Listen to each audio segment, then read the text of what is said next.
네, 윤 대통령이 방일 일정을 마치고 온 다음 날인 오늘 정부 후쿠시마 원전 오염수 시찰단이 공식적인 일정에 들어갔습니다. 핵심은 일본이 방류할 오염수의 안전성을 제대로 확인할 수 있을지일 텐데 자세한 이야기를 차윤경 기자와 나눠보겠습니다. 어제 출국했고 이제 돌아오는 날을 빼면은 뭐 사실 말이 일주일이지 4일 정도 이제 활동을 하는 거거든요. 오늘은 어떤 일 했습니까?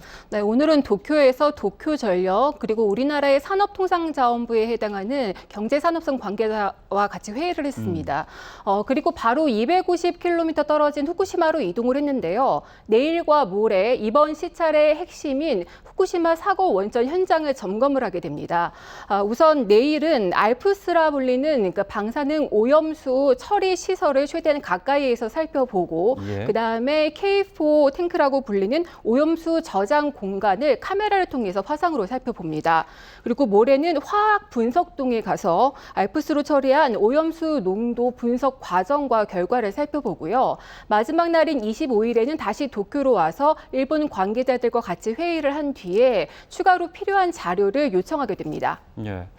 뭐 언어 유희인가요? 아니면 어떻게 우연히 떨어졌나요? 알프스네요. 청정 지역으로 우리가 기억하고 있는 알프스가 하필이면은 오염수 정화 설비와 관련된 내용인데 여하튼 이제 시찰단은 과학적인 접근을 통해서 충분히 설명해서 국민이 믿을 수 있게 하겠다 이게 목적이에요. 근데 저희가 이 계획이 당초에 시작될 무렵에 보면 사찰이란 단어를 잘못 쓸까 봐 그러니까 어쨌든 시찰이에요. 참관이랑 비슷한 단어. 과연 이게 가능할 것인지 그게 문제 아니겠습니까? 그렇습니다. 그 일본에서는 앞서 말씀드린 그 알프스를 통하면 그 다양한 핵종, 그러니까 방사능 오염들을 많이 제거할 수 있을 거라고 주장을 합니다. 다만 그 삼중수소나 탄소 14 같은 것들은 걸러지지 않는데 이 경우라도 많은 물을 들여서 희석을 하게 되면 방류에 문제가 없다는 입장입니다. 우리 시찰단 같은 경우에는 이번에 그 시료 채취를 하지 않고요. 또 별도의 검증 장비도 가져가지 않았습니다.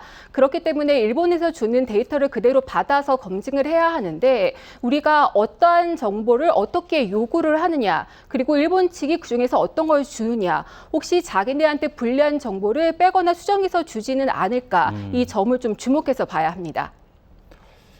자, 뭐 시찰단이 철저히 과학적인 잣대로만 판단하겠다라고 했는데 차윤경 기자가 지금 얘기했던 것만 놓고 보면은 사실 그 우리나라 사람들은 일본에 대한 불신이 깊지 않습니까? 근데 어떤 자료를 어떻게 왜곡해서 줄지에 대한 두려움도 있는데 과연 중립성을 담보를 할 수 있을 것이냐? 어떻게 보세요? 그렇습니다. 그 부분도 굉장히 논란이 되고 있는데요. 지금 시찰단 단장만 공개가 됐고 단원들은 비공개죠.